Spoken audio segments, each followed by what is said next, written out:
if there was a natural disaster that was imminent and it was headed our way and only a few people knew about it, how much do you think they'd tell us? They wouldn't. No, yeah. I wouldn't say a goddamn thing because we would go crazy. We'd wind up looting all the Targets. That's right. Yeah, Target, first thing, Target would Walmart. be overrun. Target and Walmart. Smash I'm going it to the Kmart. ground. I'm going to the last Kmart. Starbucks. Real quick, did you hear what Elon Musk said on the Full Send podcast a few months ago? What? So there's Full Send, the Nelk Boys, awesome guys, great podcast. Elon Musk was on there, it's like 4 months ago, has like 15 million views. It's a 3-hour podcast. And at 2 hours and like 53 minutes, they start talking about cataclysms and ice ages. And Elon Musk, this is out of all things that were discussed on the podcast, in my mind, the most interesting part of it all got zero coverage. It's like nobody talked about it, and it's because it's 2 hours and 50 minutes in. But Elon Musk says a couple things within just a few minutes. He says, if you want to go down a deep, deep rabbit hole, look into ice ages and how often they happen. He goes on to say that... Well, let's listen to this. Okay. Listen to If you read about ice ages. Yeah. Really? Like Yeah, what? deep rabbit hole on ice ages. What's so intriguing about them? The whole Earth has just been through the whole Earth is just freezing. Like I said, there's deep rabbit hole on ice ages. Deep rabbit hole.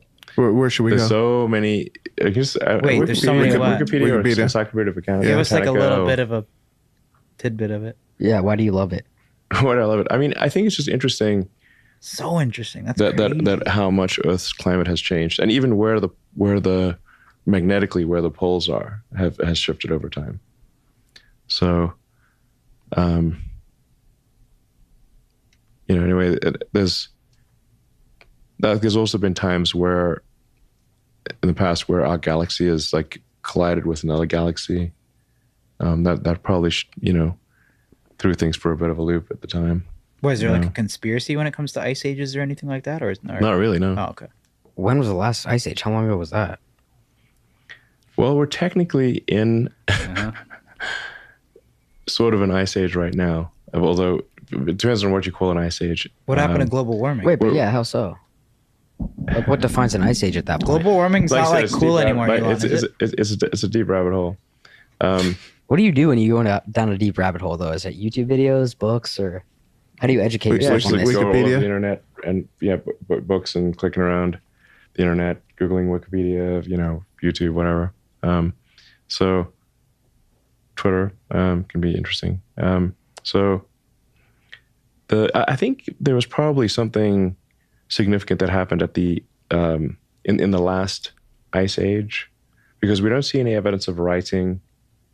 When I say I'm using ice age in the colloquial term of like when was it very snowy and where the glaciers came down far and where summer was short and winter was very long, and that was about 10,000 years ago. So something happened around that ice age, that because we see no writing.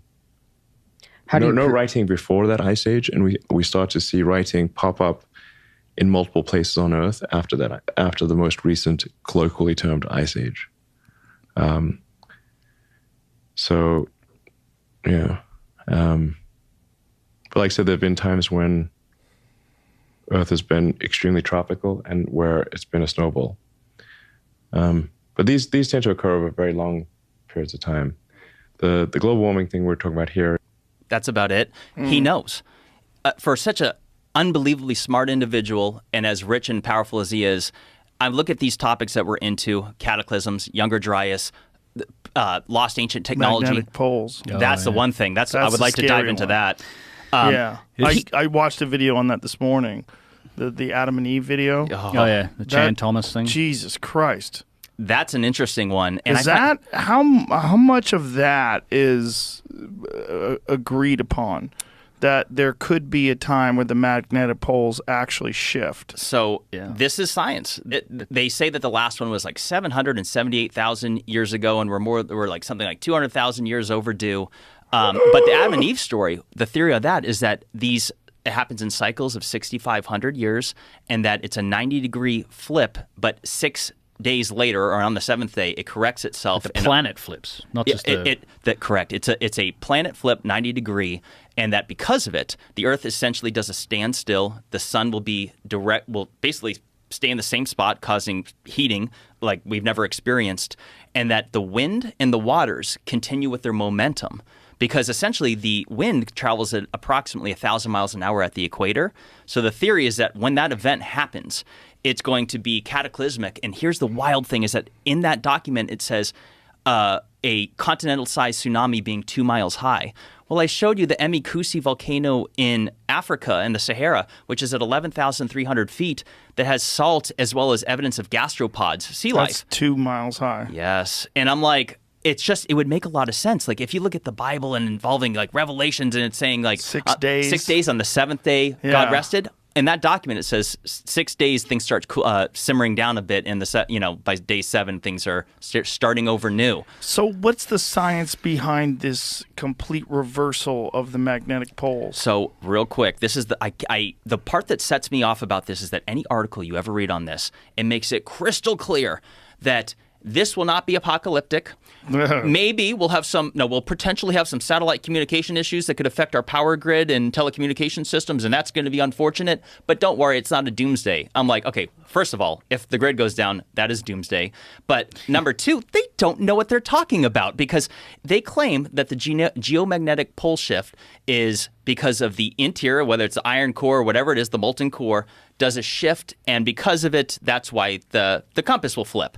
But I'm like, if you look at the nature of earthquakes, some originate in the crust, others originate in the mantle, in the parts that aren't solid. So I'm like, if you're saying that the interior that is molten does a shift, why on earth would you suggest that it wouldn't cause earthquakes or volcanic activity on the surface?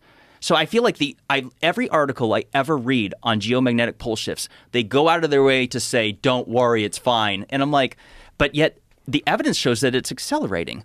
Back in just the 1990s, it was traveling, the North Pole was transitioning at 10 miles a year. Now it's at 40 or almost 40 miles. It's accelerating. And then the Adam and Eve story, it talks about, actually, no, not the Adam and Eve story. There was a documentary on Nova years ago that the evidence shows that when they've studied all the other volcanic rock, for prior known pole shifts, because keep in mind, there's hundreds that are known. This has happened throughout millions and millions of years. This is mainstream science. The poles do flip.